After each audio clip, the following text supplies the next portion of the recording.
The autumn wind carried the scent of dying sage across the Montana territory as Josiah Mercer rode his chestnut mare along the creek bed, checking fence lines that seemed to stretch toward eternity. He was 34 years old, a man carved from loneliness and hard work, with hands calloused from rope and weather-worn skin that told stories of seasons spent under unforgiving skies. His ranch sat 12 miles from the nearest town, a distance he preferred because solitude had become his closest companion since losing his wife to fever 3 winters past. The mare nickered suddenly, her ears pricking forward toward a cluster of cottonwood trees near the water's edge. Josiah pulled the reins, his instincts sharpening as he noticed something dark against the golden grass, something that didn't belong to the natural landscape. He dismounted slowly, his boots crunching against dried leaves as he approached. What he found stopped his heart cold in his chest. A woman lay crumpled on the ground like a discarded rag doll, her dress torn and stained with blood that had dried to a rust color against the fabric. Her face was swollen beyond recognition, purple bruises painting her cheekbones and jaw. Her dark hair, matted with dirt and dried blood, spread around her head like a tragic halo. For one terrible moment, Josiah believed he was looking at a corpse. Then she whimpered. The sound was so faint, so fragile, that it might have been the wind itself if not for the slight movement of her cracked lips. Josiah dropped to his knees beside her, his hands trembling as he carefully pushed the hair from her damaged face. "Can you hear me?" His voice came out rougher than he intended, rusty from days of speaking only to livestock. "Miss, I'm going to help you." Her eyes fluttered open, revealing irises the color of spring leaves, and in them Josiah saw terror so profound that it reached into his chest and squeezed his heart. She tried to move away from him, but her body refused to obey, managing only a pathetic crawling motion that tore something deep inside him. "Easy now," he said softly, gentling his voice the way he did with frightened animals. "I won't hurt you. I swear on my mother's grave, I won't hurt you." Those green eyes searched his face, looking for the lie, looking for the threat. Finding neither, she finally stopped struggling, her body going limp with exhaustion and surrender. Josiah removed his coat and wrapped it carefully around her shivering form. When he lifted her into his arms, she weighed almost nothing, and he could feel her bones through the thin fabric of her ruined dress. Whoever had done this hadn't just beaten her. They had starved her first. The ride back to his ranch took nearly an hour, and Josiah held her against his chest the entire way, feeling each shallow breath she took like a prayer answered. She drifted in and out of consciousness, sometimes murmuring words he couldn't understand, sometimes crying silently with tears that traced clean paths through the dirt on her face.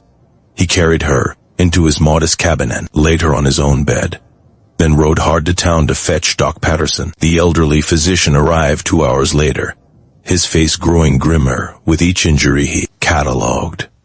"Broken ribs, at least 3, he said quietly to Josiah in the next room. "Dislocated shoulder that's been reset poorly. Cuts and bruises too numerous to count. She's severely malnourished and dehydrated." He paused, cleaning his spectacles with a handkerchief. "She's been through hell, Josiah, the kind of hell no woman should survive. But she will survive." The question felt desperate, though Josiah couldn't explain why this stranger's fate mattered so much to him. "If she has the will to live," Doc Patterson replied. "That's something medicine can't provide." For 3 days, Josiah sat beside her bed, leaving only to tend to the most urgent needs of his livestock. He spooned broth into her mouth when she was conscious enough to swallow. He changed the bandages on her wounds with hands that had gentled wild horses and birthed difficult calves. He talked to her, telling her stories about the ranch, about the mountains that turned purple at sunset, about anything that might anchor her to the world of the living. On the 4th day, she finally spoke. "Hannah." Her voice was barely a whisper, damaged from screaming or perhaps from the hands that had clearly been around her throat. "My name is Hannah Whitmore." Josiah leaned closer, relief flooding through him at this sign of returning strength. "I'm Josiah Mercer. You're safe here, Hannah. I promise you that." She turned her face away, and he saw shame in the gesture, shame that had no right to exist in someone who was clearly a victim rather than a perpetrator. "You should have left me," she said. "I'm not worth the trouble I'll bring." I'll be the judge of what's worth trouble on my own land. He said it firmly, leaving no room for argument. The story came out in pieces over the following weeks as Hannah grew stronger. She had been a schoolteacher in Kansas City, educated and respectable, until she caught the eye of a wealthy man named Marcus Hawthorne. He had courted her with flowers and poetry and promises of a beautiful life. She had believed him, married him, and discovered too late that behind closed doors he was a monster. 2 years of marriage had been 2 years of walking on broken glass, of saying the wrong thing and paying for it. With bruises she learned to hide beneath high collars and long sleeves. When she finally gathered the courage to flee, Marcus had found her. He and 3 of his hired men had beaten her and left her in the wilderness to die, far from anyone who might hear her screams or come to her rescue. The law won't help, she said, her voice flat with resignation. Marcus owns judges and sheriffs. He has more money than God and no conscience to trouble his sleep. Coming here has put you in danger. Josiah's jaw tightened. Let him come. This is my land, and any man who sets foot here meaning you harm will regret it. Hannah looked at him with those green eyes that had slowly begun to hold something other than fear. Why would you risk anything for a woman you don't know? It was a question Josiah had asked himself during the long nights when he sat watching her sleep, when he had time to wonder why the thought of her leaving made his chest ache in ways he'd forgotten he could feel. Because some things are worth fighting for, he finally said. And some people are worth protecting. As autumn surrendered to winter, Hannah's body healed, though the wounds inside her would take far longer. She insisted on earning her keep, taking over the cooking and cleaning, bringing order to a house that had known only bachelor neglect for 3 years. Her presence transformed the cabin in ways Josiah couldn't have anticipated. Curtains appeared at windows that had been bare. Wildflowers, dried and preserved, sat in a jar on the table. The smell of fresh bread replaced the emptiness that had filled these rooms since Rebecca's death. But it was the quiet moments that changed Josiah most. Evenings when they sat by the fire and she read aloud from books she'd borrowed from town. Mornings when he caught her singing while she worked, her voice hesitant at first, then growing stronger when she thought no one was listening. The way she looked at the mountains at sunset, as if seeing beauty for the first time in years. He fell in love with her so gradually that he didn't recognize what was happening until it was far too late to stop it. The problem was he was terrified to act on these feelings. Hannah had been brutalized by a man who claimed to love her. The last thing she needed was another man making claims on her heart before she was ready to give it. So Josiah kept his distance, treating her with the same careful respect he would show a wild creature that might bolt at any sudden movement. Hannah, for her part, watched this gentle giant of a man with growing wonder.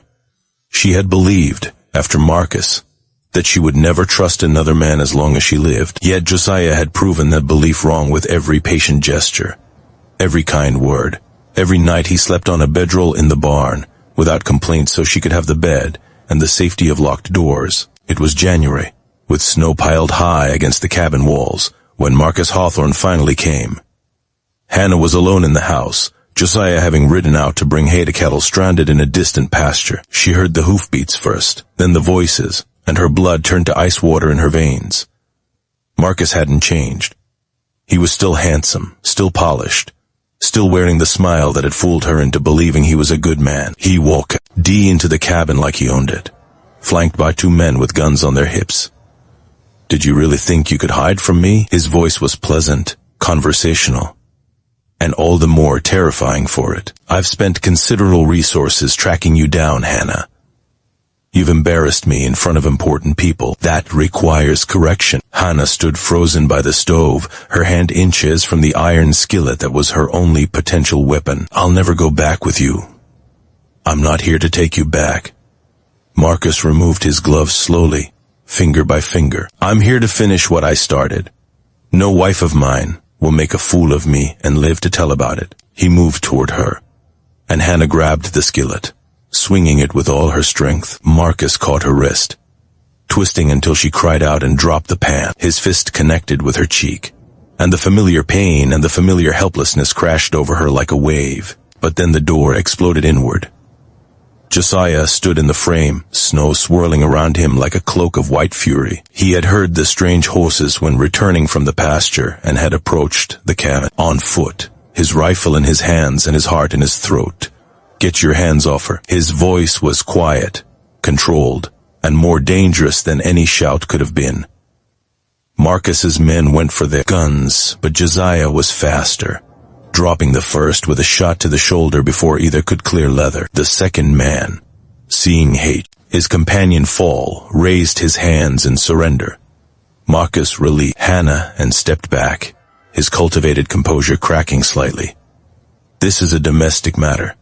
The woman is my wife, not anymore." Josiah kept his rifle trained on Marcus. "I know exactly what you are, Hawthorne. I know what you did to her. The only reason you're still breathing is because I don't want her to have to live with watching a man die. You can't keep her. I have legal rights. You have nothing."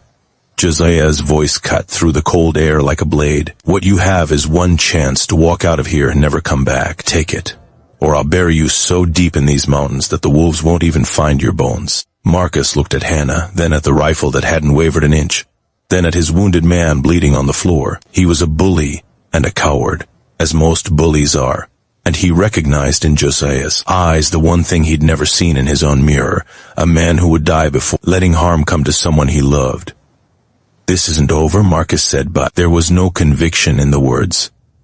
"Yes," Josiah replied, "it is." They left, Marcus and his wounded companion helping each other onto their horses, riding away into the snow-filled darkness. Josiah watched until they were out of sight, then set down his rifle and went to Hannah. She was trembling, holding her bruised cheek, tears streaming down her face. But when Josiah opened his arms, she walked into them without hesitation, pressing her face against his chest and sobbing with relief and release and something else. She was only beginning to understand. "I've got you," he murmured into her hair.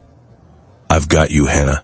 You're safe." She pulled back to look at his face, seeing in his eyes the same thing she was feeling in her own heart. "Josiah, He waited, patient as always, giving her the space to find her word, or to remain silent if that was what she needed. "I love you," she whispered. "I didn't think I could ever say those words again. Didn't think I could ever feel them.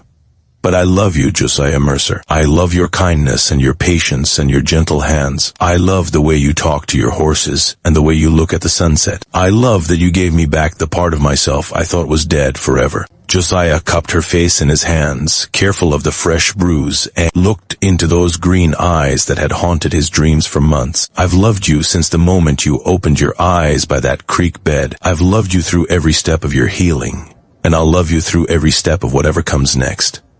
If you'll let me, I'll let you," she said, and when he kissed her, it was gentle, so gentle, a question rather than a demand, an offering rather than a taking. Spring came to Montana with its usual explosion of wildflowers and birdsong. Hannah planted a garden beside the cabin, and Josiah built a larger porch where they could sit together and watch the sunset paint the mountains in shades of purple and gold. They were married in May, with the entire town in attendance. Doc Patterson, who had saved Hannah's life with his medicine and Josiah's with his advice to be patient, served as a witness. The ceremony was simple, the vows sincere, and when Hannah walked down the aisle toward the man who had given her back her life, she felt something she hadn't experienced in years, complete and utter joy. That evening, as they sat on the new porch watching the last light fade from the sky, Hannah leaned against Josiah's shoulder and sighed with contentment. "Thank you," she said. "For what?" "For finding me, for not leaving me, for being the man I needed when I didn't believe such men existed anymore." Josiah wrapped his arm around her and pressed a kiss to the top of her head. "I've been alone for a long time, Hannah. I'd convinced myself that Rebecca was my one chance at happiness, and when I lost her, I stopped looking, stopped hoping. Then I found you by that creek, and I realized that maybe the heart has more than one chance. Maybe love isn't something that runs out." Hannah looked up at him, her eyes bright with tears that were, for the first time in years, tears of happiness. "What if Marcus comes back?" "He won't." Josiah had received word that Marcus Hawthorne had been arrested in Kansas City for the murder of his second wife, a woman whose family had the power and resources to ensure justice was served. But if he did, the answer would be the same as it was in January: I'll protect you with everything I have, for as long as I live. And I'll love you, Hannah said, for even longer than that. The mountains stood sentinel around them, ancient and enduring witnesses to a love story that had begun in violence and been redeemed by tenderness. The woman who had been beaten and left to die had found more than survival. She had found a home, a heart, and a future worth living for. And the cowboy who had saved her life had discovered that in doing so she had saved his in return.